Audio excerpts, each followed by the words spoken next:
causes and events leading up to our entry into the war. Well, what are the causes?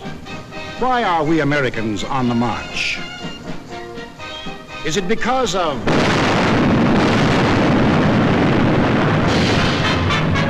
Pearl Harbor? Is that why we are fighting? Or is it because of Britain?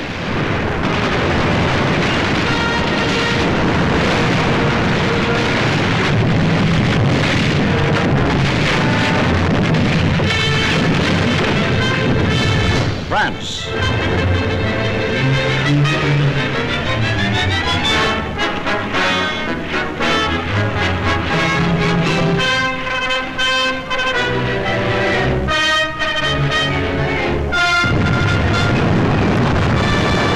China.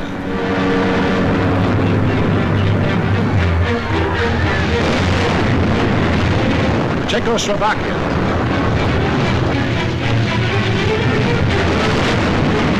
Norway.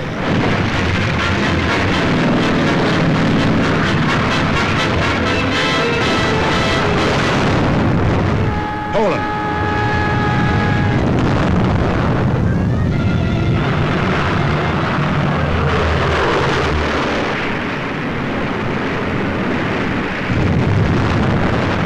Holland. Greece.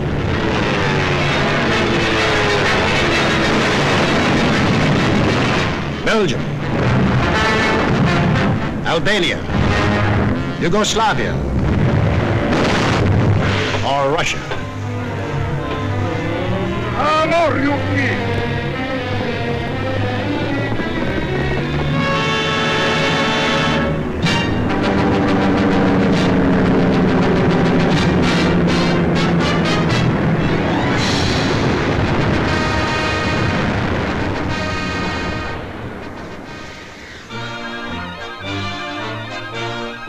Just what was it made us change our way of living overnight? What turned our resources, our machines, our whole nation into one vast arsenal, producing more and more weapons of war instead of the old materials of peace?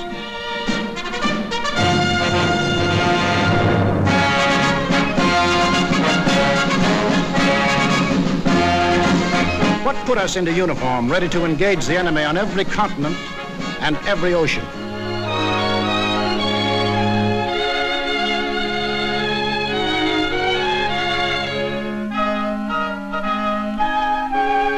What are these two worlds of which Mr. Wallace spoke? The free and the slave. Let's take the free world first, our world. How did it become free? Only through a long and unceasing struggle inspired by men of vision. Moses, Muhammad, Confucius,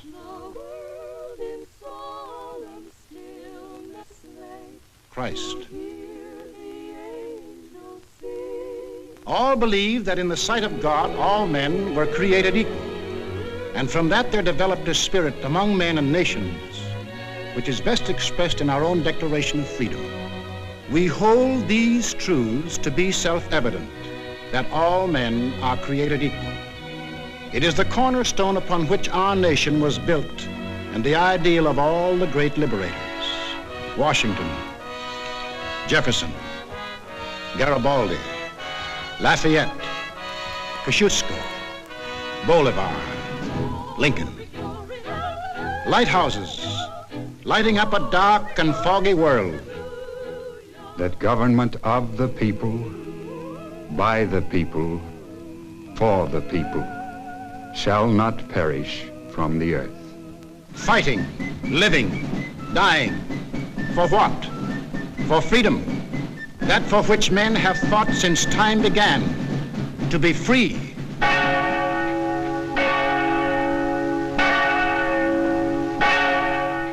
Is life so dear or peace so sweet as to be purchased at the price of chains and slavery?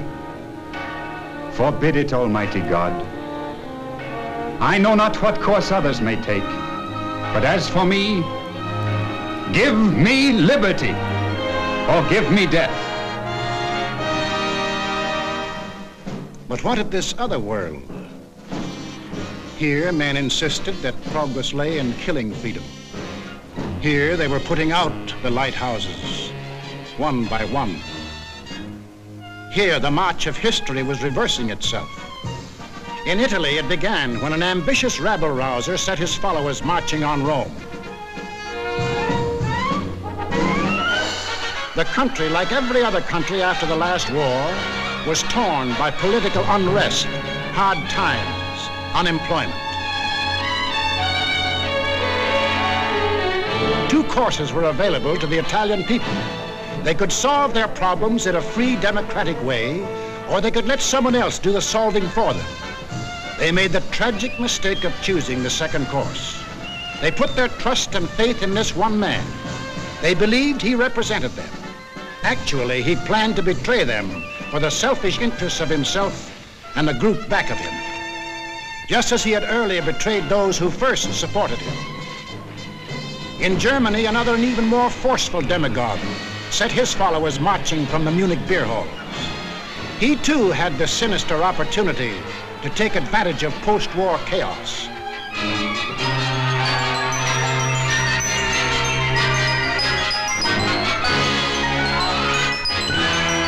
But he also had certain distinctive German characteristics to play on. To start with, the Germans have an inborn national love of regimentation and harsh discipline. He could give them that.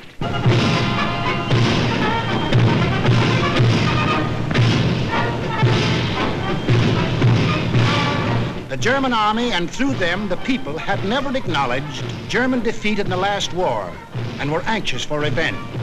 That too he promised them. The wealthy and powerful industrialists were fearful of losing any of their wealth and power and were ready to back anyone who would retain it for them. He promised to take care of them too. This man cunningly played all these ends against the middle and ruthlessly set out to murder the newborn German Republic. In Japan, you expect things to be done a little differently. They were. Here, not one man, but a gang disguised their little schemes as the will of the emperor. And to the Japanese people, the emperor is God. Taking advantage of their fanatical worship of the god emperor, it was no great trick to take away what little freedom they had ever known. Yes, in these lands, the people surrendered their liberties and threw away their human dignity.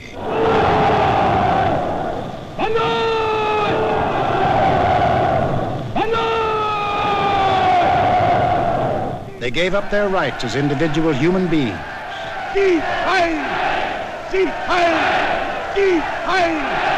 And became a part of a mass, a human herd.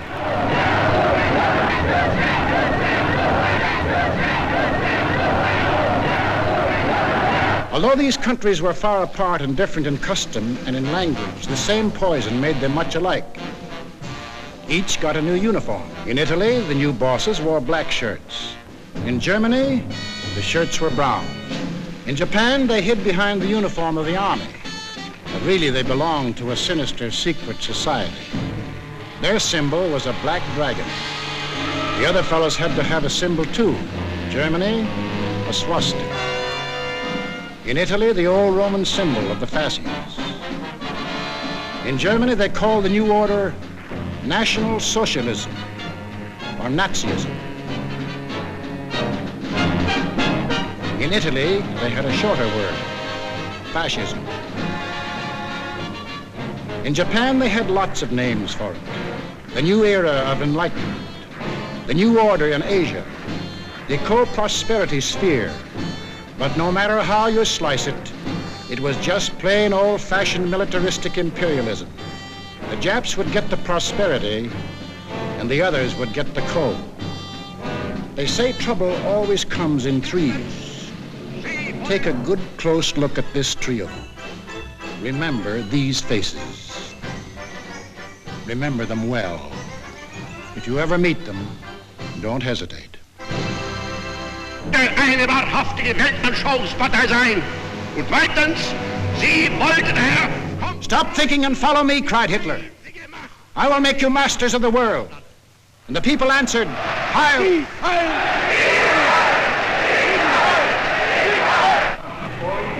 Stop thinking and believe in me, bellowed Mussolini, and I will restore the glory that was Rome. And the people answered, Duce, Duce.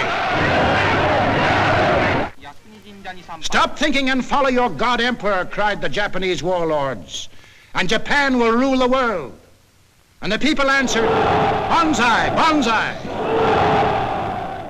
Each system was alike in that the constitutional law-making bodies gave up their power. The Reichstag in Berlin, the House of Deputies in Rome, the Diet in Tokyo. And these elected representatives became collections of stooges, rubber stamp organizations.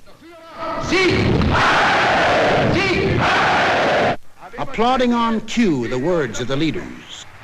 Each system did away with free speech and free assembly. Each system did away with a free press and substituted a press controlled by the party. Through their ministries of propaganda, each took complete control of the theater, the movies, the radio. Every cultural activity and every channel of information was controlled by the most important members of the party. Each did away with free courts and trial by jury and substituted courts and judges run by the party. Each abolished labor unions and the rights of bargaining for wages. Fertig machen zur Meldung! Achtung! Abteilung 6, 310 mit 1-3-114 beim Grabenbau. Danke. Heil Hitler! Lassen Sie weiterarbeiten. Weiterarbeiten! And under the pretext of patriotism established a system of forced labor. Each enforced its decrees by an army of secret police who held the power of life and death over every individual. And for the few who still believed in freedom and said so, there was a ready answer.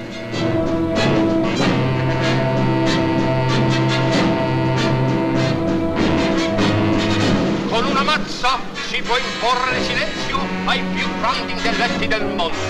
The greatest intellect in the world can be silenced with this. That is an exact translation of the words these black shirts cheer so lustily. Ich sage nur so viel, wenn ich das Wort Kultur höre, dann greife ich schon nach meinem Revolver. Whenever I hear anyone mention the word culture, the first thing I do is reach for my gun. Yes, they had the answer. The blackjack and the gun.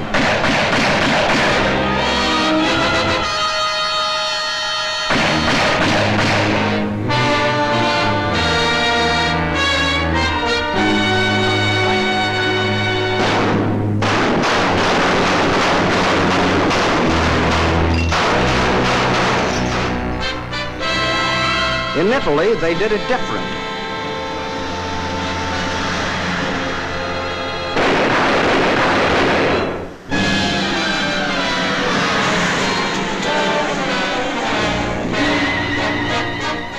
While in Japan,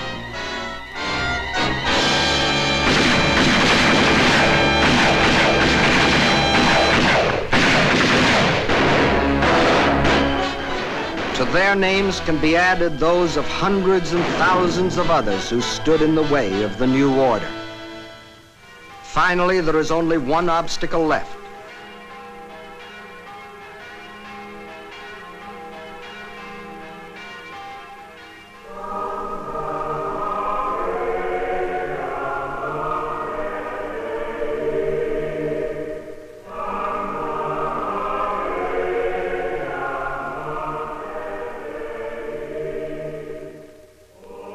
The word of God and the word of Führers cannot be reconciled. Then God must go.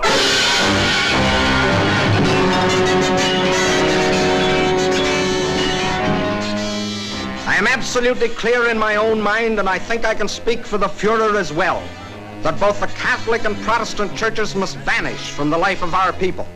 Thus spoke Dr. Alfred Rosenberg. And if you have any doubt that he spoke for his Führer, here's what happened.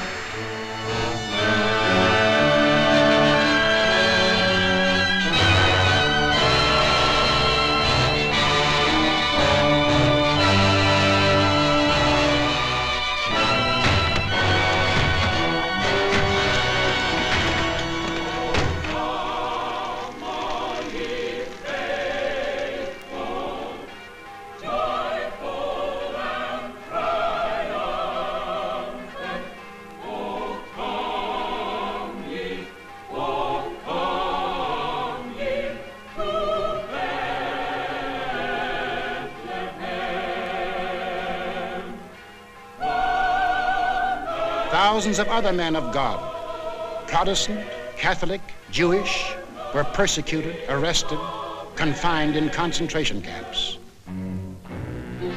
Our Führer is the intermediary between his people and the throne of God.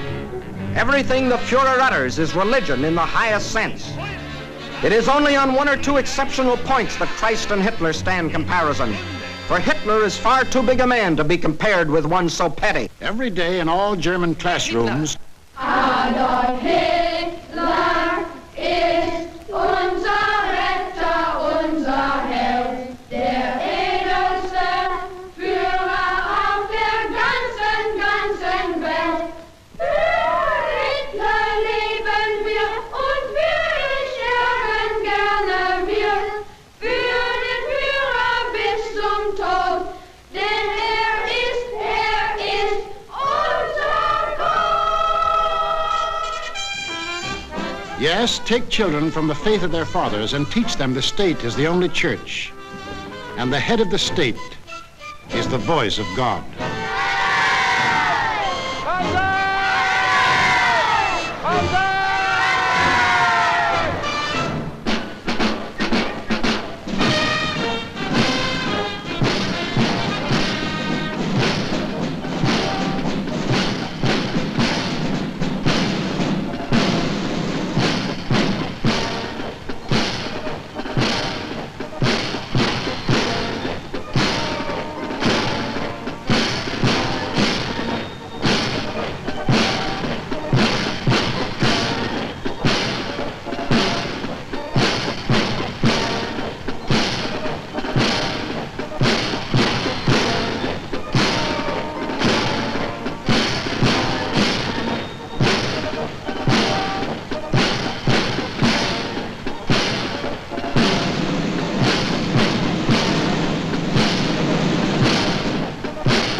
was the way of life, or better, the way of death, in that other world. Now, what of our world, the democratic world? What did we want? What did we do about it? First of all, we wanted peace and security. And to prove our sincerity, in 1921, we initiated the Washington Disarmament Conference. This resulted in two vitally important treaties. One, to reduce the size of the British, Japanese, French, Italian, and American fleets. And the other, the Nine-Power Treaty, which guaranteed the integrity of China. And incidentally, one of the powers signing this was Japan. Later on, in 1929, we signed the Kellogg-Briand Pact, which was supposed to abolish war as a means of settling international disputes. This pact was signed by 47 nations, including Germany and Japan. President, I have the honor of handing you the London Naval Treaty. Faithful to our treaty obligations,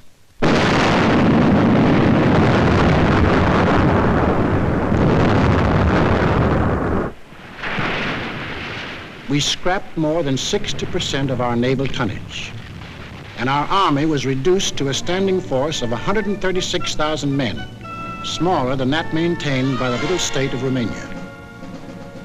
We let our hopes for peace become so strong that they grew into a determination not to fight unless directly attacked. We let ourselves be influenced by those who said that we could find security through isolation.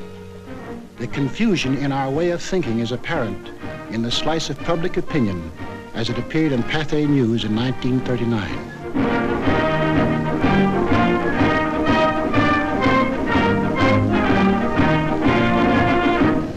Another war, not for me. This time America should keep out, and I know I will. If war breaks out in Europe, I think that this country should heed the advice of its first president and avoid all foreign entanglements. I haven't the slightest idea of European affairs. In the event of war in Europe, I think we should stay out of it entirely. And all our efforts should be made to keep out of the fight. Let Europe fight her own battles. They mean nothing to us. We should mind our own business. By all means, no. Yes, fight. No. No. Yes. If my country calls, yes. No. We simply did not want to understand that our individual and national problems were, and always will be, dependent upon the problems of the whole world. And we had individual and national problems to worry about, plenty of them, just as Germany, Italy, and Japan had. But we faced them in a democratic way. We passed laws to give working men a chance to improve their lot. We established an insurance program for those without jobs. We began to give old folks protection against want and hunger. We organized the CCC to provide our young men with healthy and useful employment. A federal works program came into being and changed the face of our nation with new roads, bridges, schools.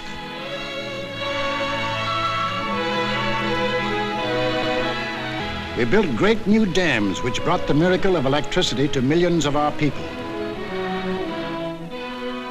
These were some of our accomplishments, but there were others not so creditable. We turned our backs on the League of Nations. We passed the Tariff Act to set a higher wall of isolation around us. We encouraged lawlessness with the farce of prohibition.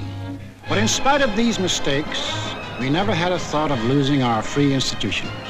John Q. Public still ran the country. He had his choice of voting for Dewey, Wilkie, Roosevelt, or anybody else. In Germany, they had the choice of voting for Hitler, Hitler, or Hitler.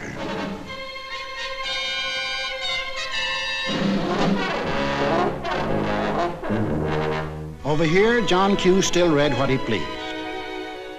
And although he heard of books being burned in other countries, he would have laughed if anyone had told him his books would ever be burned.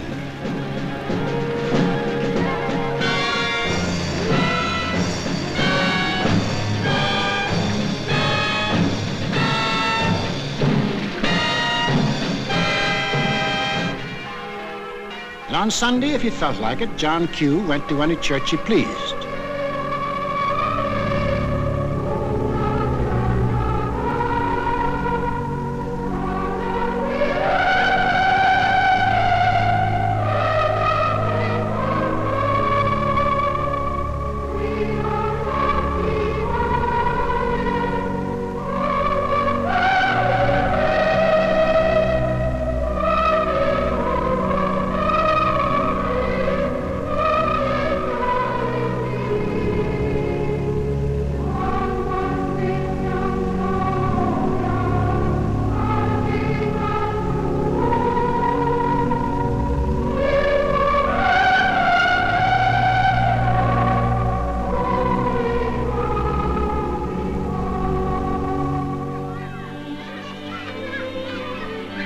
most of all, he got a kick out of seeing his kids grow up.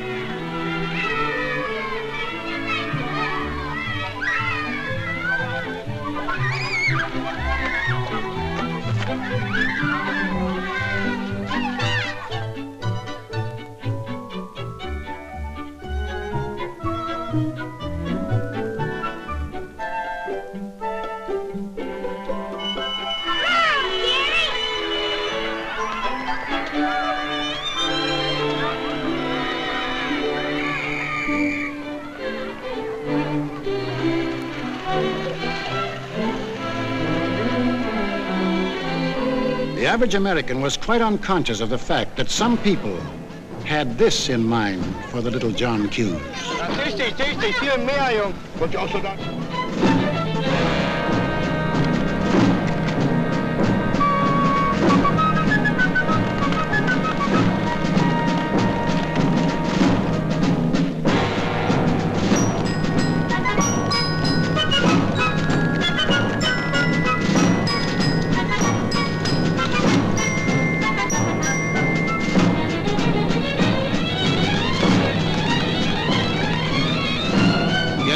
While their children were being trained to kill, John Q's kids were giving their pennies to help them have life.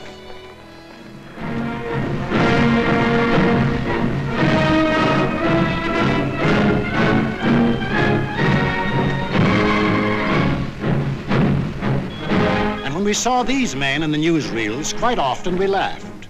To us, they looked like characters in a musical comedy.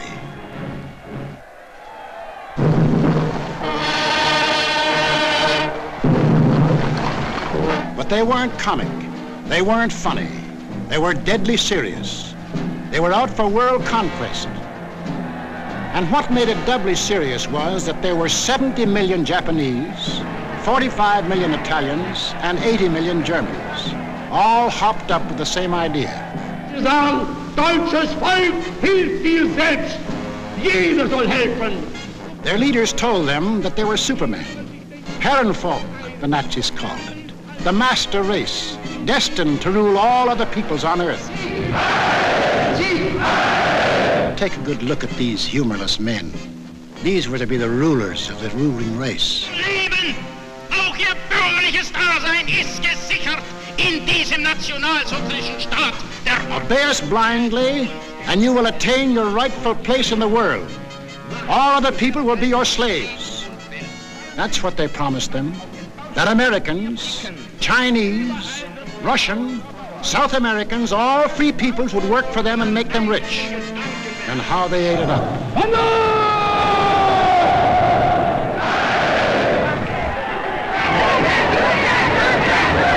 We shall restore the glory that was Rome. Today we rule Germany. Tomorrow the world. The Pacific is ours. It was inevitable that these countries should gang up on us. The little fellow is our pal, Kurosu, who smiled his way into our hearts in December 1941. Here he and his friends are busy carving up the world in advance, staking out their claims. Take a good look at these claims. Here was the Italy that Mussolini took over in 1922. And almost his first act was to tell the Italians they were the rightful owners of Corsica, Nice, Savoia, Albania, Tunisia, Ethiopia, and a land corridor linking it with Libya. Later on, he had an even bigger dream. The old Roman Empire as it existed nearly 2,000 years ago, to dominate all the lands adjoining the Mediterranean. Mare Nostrum. Our sea, they called it, just as the ancient Romans did. As for the Japanese, they had some ambitions too. By 1920, they had grabbed off Formosa, Korea, and the southern half of the island of Sakhalin. Then Baron Gishi Tanaka, the prime minister, carefully set down Japanese aims in a document called the Tanaka Memorial. It was presented to the emperor July 25th, 1927.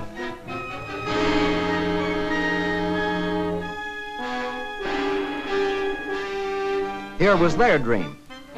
Manchuria for raw materials, China for manpower, Then a triumphant march through Indochina, Siam, Burma, India, the East Indies, and on through Australia and New Zealand. And in the north, all they claimed was that part of Russia east of Lake Baikal. That was to be the new order in Asia.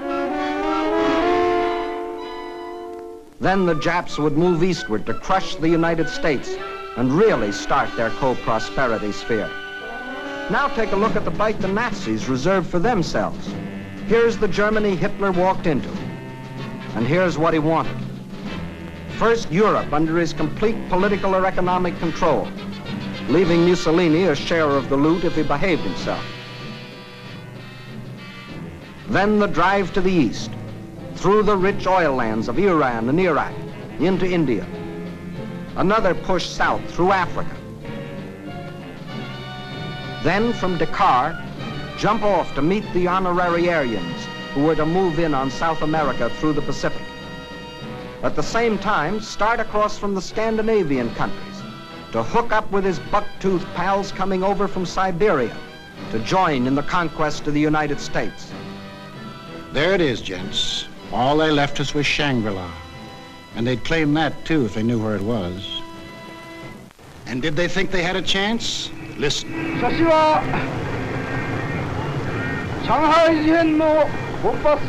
When war comes between Japan and the United States, I shall not be content merely to occupy Guam, the Philippines, Hawaii, and San Francisco. I look forward to dictating the peace to the United States in the White House at Washington. Yamamoto wrote those words on January of 1941. Yes, the conquering Jap army down Pennsylvania Avenue. That was the final goal. You will see what they did to the men and women of Nanking, Hong Kong, and Manila. Imagine the field day they'd enjoy if they'd marched through the streets of Washington. But before striking, a preliminary step was necessary. From Berlin, from Rome, from Tokyo, the campaign started. Propaganda to confuse, divide, soften up their intended victims.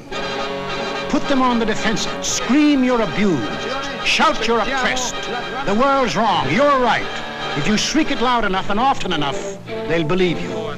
Above all, use their free press and their free speech to destroy them. Lebensraum, ja, Lebensraum, meine Volksgenossen. Lebensraum, they demanded. Living room. Our lands are overcrowded. But at the same time, they gave prizes to mothers who bore the most sons.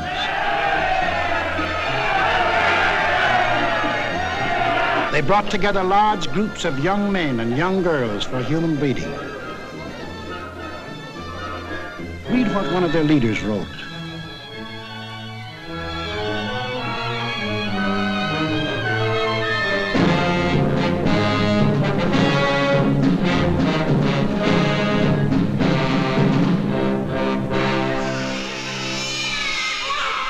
Of course, the children from this assembly line belong to the state to be scientifically trained for conquest.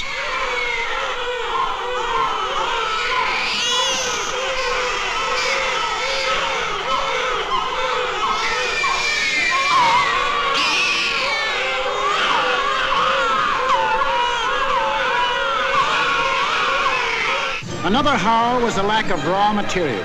They claimed they were the have-nots and we were the haves. But out of this supposed lack, they built up the greatest war machines the world has ever known. These are the published figures from the German military budget. Actually, between 1933 and 1939, Hitler's program of rearmament cost more than $80 billion. The Nazis alone assembled a striking force of 30 panzer divisions, 70 motorized divisions, 140 infantry divisions, plus the Luftwaffe, the world's largest air force. And they had no raw materials. Think of the bread, the automobiles, the good things of life that the German, Italian, Japanese leaders might have given their people if they had spent this money for peace instead of war. You know what billions we are now spending to match their military force? No. No, these arguments were all smokescreens. When war came, the democracies proved to be the have-nots, and our enemies the haves. And when war came, where did it come?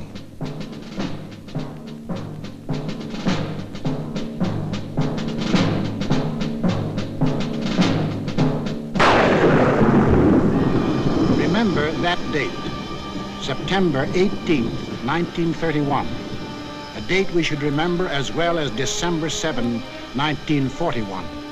For on that date in 1931, the war we are now fighting began. The place was Manchuria, the northernmost province of China, 6,000 miles from San Francisco. Manchuria, the first objective in the Tanaka Plan.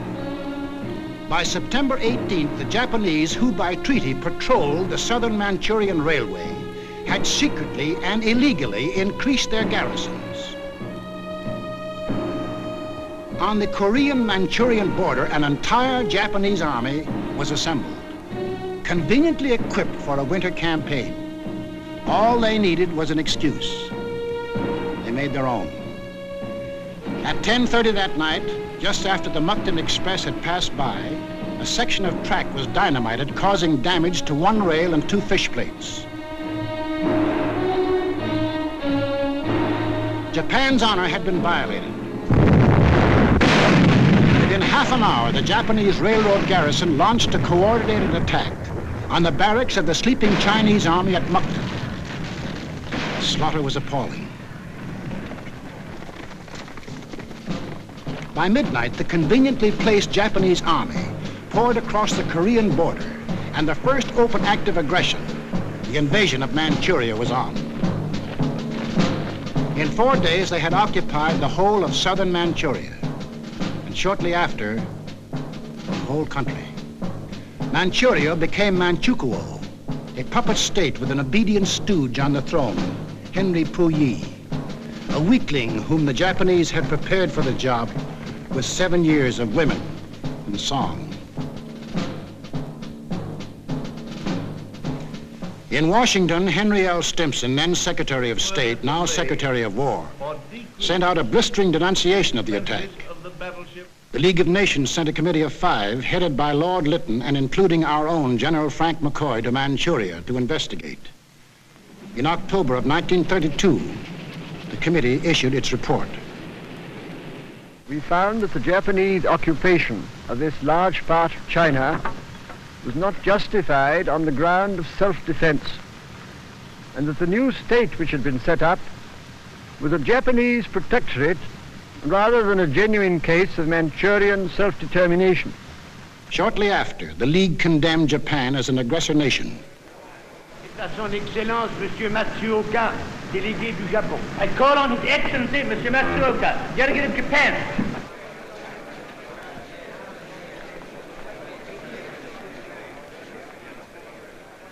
It is a matter of common knowledge that Japan's policy is fundamentally inspired by a genuine desire to guarantee peace in the Far East and to contribute to the maintenance of peace throughout the world.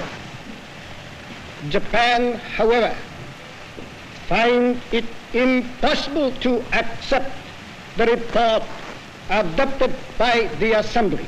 In answer, the Japanese delegates, knowing there were no guns behind this condemnation, smiled, took up their briefcases, marched out of the League. Northern Manchuria was dead. Collective security was dead. The green light had been given the aggressors. We and the rest of the world knew that these aggressors should be stopped and punished, but we were unwilling to make the necessary sacrifices to back up that opinion. It was impossible to convince a farm boy in Iowa, or a driver of a London bus, or a waiter in a Paris cafe that he should go to war because of a mud hut in Manchuria. Yet the subsequent course of history makes it clear that that incident, so many miles away, is one of the main reasons that you and millions of others are in uniform today.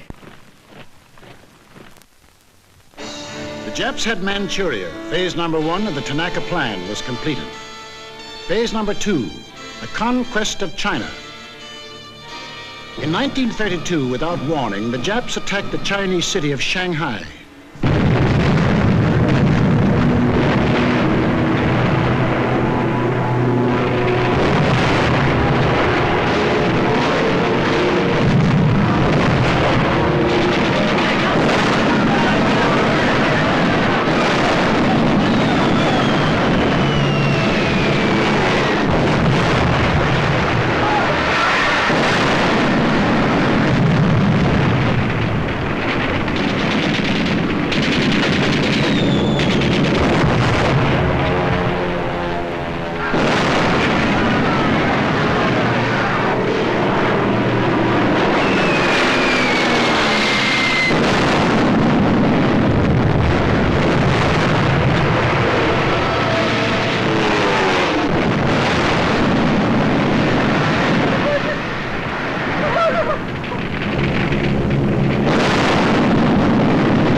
Here they met such stubborn resistance that they had to pour more than 75,000 troops into the local battle before capturing the city. This resistance made them decide to shift their campaign to the north, and in 1933 they added the province of Yehol to Manchuria.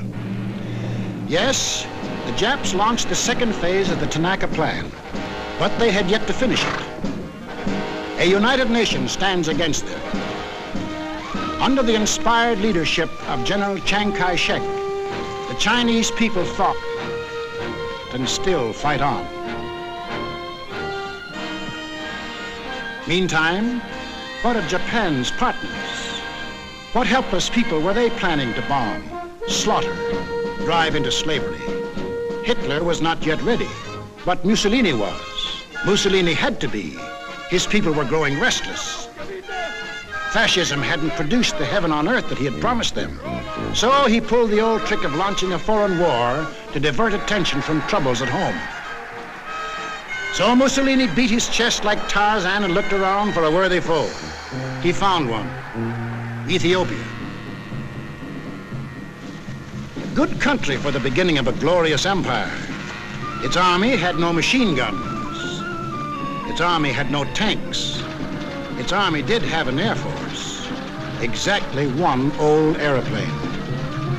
One airplane against a nation which had developed the new theory of total air war, of the blitz which would wipe out cities, destroy civilians, men, woman, and child. In October of 1935, following the Japanese example, an incident was provoked at the little settlement of Wal near the border of Ethiopia and Italian Somaliland. Italy's honor had been violated. Refusing any arbitration, Mussolini moved the whole might of his army through the Suez Canal to overrun the undefended country. Ethiopia's emperor, Haile Selassie, appeared before the League of Nations.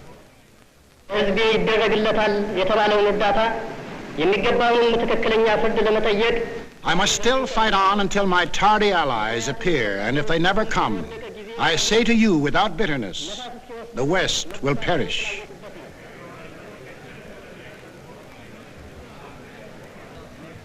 Members of the League half-heartedly stopped trading with Italy, but refused the only thing that will stop any aggressor: force. Ethiopia was left to herself. Native leaders came to pledge their allegiance.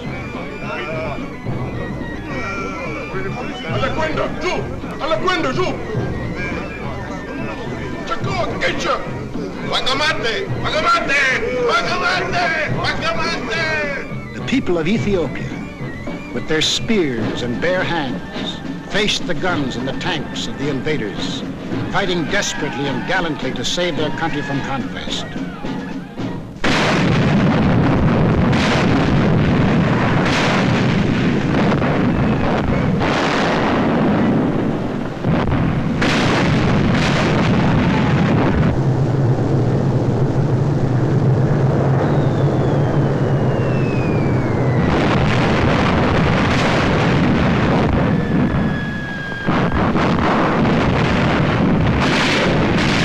Fought, and they died. But in the end, there could be but one result. Might triumphed. Italy conquered Ethiopia. Many of our elected leaders warned us of danger.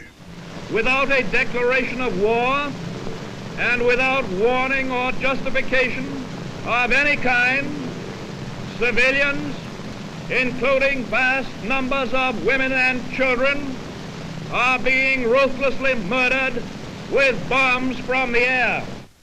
But we were still hypnotized by the fact that two broad oceans stood between us and the rest of the world. We didn't realize that the time when months were needed to span these oceans was ended, that the steamship had cut these months to days, and that now the whole Earth's surface could be covered in the space of hours. Yes, we were a nation that wanted peace. But we hadn't yet learned that peace for us depends on peace for all. Nobody would run the risk of war because of some mud huts and barren plains in Ethiopia, any more than we would run the risk for some similar huts and plains in Manchuria. Correctly interpreting our attitude, the aggressors were all the surer that they could get what they wanted. Japan had started on her march of conquest. Italy had begun her new empire.